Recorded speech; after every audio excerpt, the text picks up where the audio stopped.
नमस्कार. आज आपण चंद्र ज्योतिषशास्त्रामध्ये चंद्राला आपण काय म्हटलं आहे, मन. मन किती फास्ट आहे, म्हणजे किती अ, आपण एका क्षणभरात एका ठिकाणी स्थिर नाही राहू शकत. मन कायम आपण बघतो की अस्थिरता खूप असते. सतत सतत नवीन नवीन विचार येत असतात आणि म्हणून त्याला चंद्राची उपमा दिलेली आहे. बघा, चंद्राला मन म्हटलं आहे कारण चंद्रसुद्धा तितका फास्टेस्ट प्लॅनेट आहे ज्योतिषशास्त्रामध्ये. आता चंद्र हा पृथ्वीचा उपग्रह आहे, पण ज्योतिषशास्त्रामध्ये त्याला आपण ग्रह म्हटलं आहे. पृथ्वीच्या ऐवजी आपण त्याला त्या ठिकाणी आपण रिप्लेस केलेलं आहे. आता या मनाविषयी बोलूया बरं का. चंद्र म्हणजे मन. आता चंद्र मन आहे, तर तो आपण जेव्हा भ्रमण चालू असतं ना डेली ग्रहगोचर, तेव्हा चंद्र आपण अनेक राशींमधून, अनेक नक्षत्रांमधून, अनेक नवमाशमधून जाताना आपल्याला आढळतो.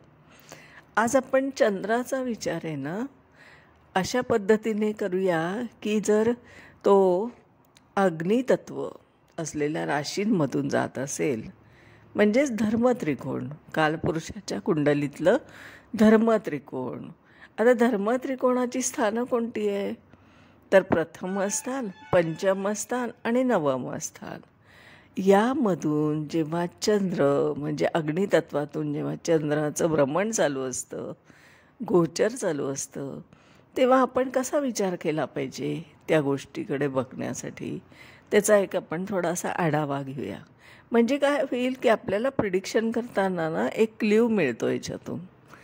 आता विचार करा, आपण थोडंसं अध्यात्मीचं पण आपण जोड देत असतो ना, तर विचार करा की चंद्र हे झालं मन. आता अग्नितत्वाच्या राशी आहेत की नाही कालपुरुषाच्या कुंडलीत त्रिकोणामध्ये. एक म्हणजे मेषरास, पंचम स्थानामध्ये सिंहरास आणि नवम स्थानामध्ये आपल्याला आहे धनुरास. हा झाला आपला अग्नितत्वाचा धर्मत्रिकोण कालपुरुषाच्या कुंडलीतला. विचार करूया चला. मेष राशीचा स्वामी कोण आहे, मंगळ. मंगळ काय दाखवतो, तर मंगळ हा शरीर दाखवतो, कारण पृथ्वी तत्व आहे आपलं ते. ठीक आहे ना. आता आपण असा विचार करूया का मंगळ हा पृथ्वी तत्वामध्ये का मी मोडला आहे, कारण तो शरीर दर्शवतो आपलं. आपलं शरीर आहे ना हे मंगळ आहे. म्हणजे मेषरास काय झाली, शरीर, मंगळ. दुसरी अग्नितत्वाची दुसरी जी रास आहे ती आहे सिंहरास. सिंहराशीचा स्वामी कोण आहे, तर आपल्याला माहिती आहे की रवी म्हणजे सूर्य. आता त्या सिंह राशीचा जो सूर्य आहे, आपण सूर्याला काय म्हटलं आहे, आत्मा. चंद्र हे मन आणि सूर्य हा आत्मा झाला.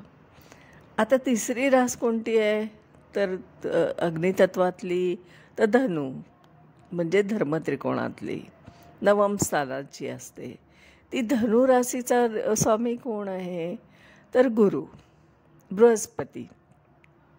आता बृहस्पती कोणत्या तत्वाचा आहे, तर आपल्याला माहिती आहे आकाश तत्व. आकाश तत्वाचा दर्शवतो. तत्व पण विचारात घ्यायचे आहेत.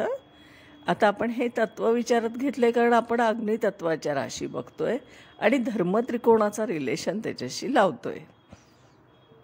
आता विचार करा, जर हे असं रिप्रेझेंटेशन असेल आणि चंद्र हा कालपुरुषाच्या कुंडली म्हणजे मेष राशीच्या कुंडलीत जेव्हा पंचम स्थानात येतो ना, तेव्हा तिथे कोणती रास आहे, तर सिंह. आणि त्याचा आपण अर्थ काय काढला आहे, कारण त्याचा स्वामी आहे सूर्य, म्हणून आपण तिथे कन्सिडर करणार आहोत रवीला. आणि जेव्हा तिथे चंद्र येतो तेव्हा आत्मा आणि मन एका ठिकाणी असतं, पंचम स्थानात म्हणजे सिंह राशीत. म्हणजे काय झालं बरं, आपण जेव्हा बघू की आपल्याला चंद्र आणि सूर्य एका ठिकाणी असला की आपण त्याला काय म्हणतो, आपल्या बोलीभाषेत त्याला अमावस्या म्हणतो, बरोबर आहे ना. अमावस्या कधी होते, जेव्हा चंद्र आणि सूर्य एका राशीत असतात तेव्हा. आणि बरोबर ही स्थिती त्यावेळेस घडत असते बघा, चंद्र पंचमात असताना सिंह राशीत, म्हणजे मेष लग्न असताना. इथे म्हणजे अमावस्या झाली की नाही, कन्सिडर केली तर अमावस्या झाली. आता दुसरा विचार करूया. नवम स्थानाचा जर आपण विचार केला, पंचम आणि नवमचा एकमेकांशी संबंध आला, तर आपण काय विचार करू की जर चंद्र पंचम आणि नवममध्ये असेल तर तो अग्नितत्वात तर आहेच आहे. परत काय घडलं तिथे, आपल्याला असं लक्षात येतं की तिथे एक आत्मा आहे, म्हणजे पंचम स्थान मध्ये जी काय सिंह रास आहे ती आत्मा, आणि नवम स्थानामध्ये आकाश. आता हे आकाश आणि आत्मा यांचं कॉम्बिनेशन विचार केला तर काय घडलं, तर या अवकाशामध्ये असलेला हा आत्मा आहे आणि तिथे हे मन परत भटकतंय बघा. म्हणजे काय घडलं बघा, जे अवकाशात घडत असतं ना आपण, ते सेम आपल्या शरीरात असतं, ते सगळं सेम आपल्याला धर्मत्रिकोणातून दिसतंय. म्हणूनच आपण काय म्हणायचं आहे, तिथे आपण वेगवेगळे रिझल्ट्स आपल्याला बघायला मिळतात. थोडंसं अजून सविस्तर सांगायचं झालं तर चंद्र हा तिथे प्रत्येक राशीमध्ये कसा भ्रमण करतो आणि त्याची वेगवेगळी फळं कशी आपल्याला मिळू शकतील याचा आपण विचार केला पाहिजे. आणि म्हणून ही कन्सेप्ट मी अशी म्हणते तुम्हाला. म्हणजे धनुरास ही काय आहे, अवकाश आहे. मेष रास ही काय आहे, शरीर आहे. आणि आपण जर पंचम स्थानातली जी रास आहे सिंह रास ही काय आहे, तर हा आत्मा आहे बघा. आत्मा, शरीर आणि अवकाश. विचार करा काय काय घडतं आहे. तर यालाच आपण काय म्हणूया, यत पिंडे तद ब्रह्मांडे. हे जे लागू होतं ना, हे असं लागू होतं. अध्यात्माची जोड जे दिली ज्योतिषशास्त्राला, तर तुम्हाला हे वेगळं असं म्हणजे विचार करायला मिळेल.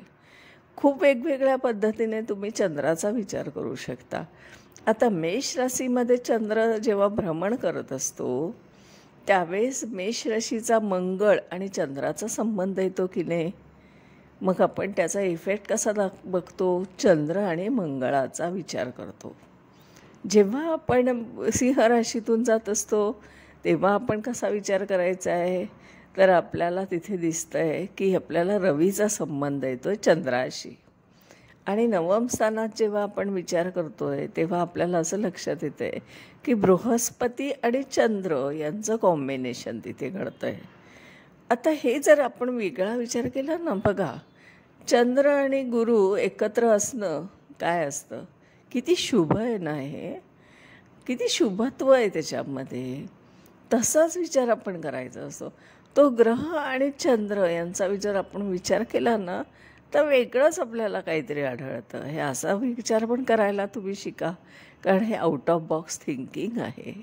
हे ज्योतिषशास्त्रात पुस्तकात नाही लिहिलेलं, पण आपण असा पण अभ्यास करू शकतो बरं का. म्हणजे असाही एक प्रकारचा विचार करायचा असतो.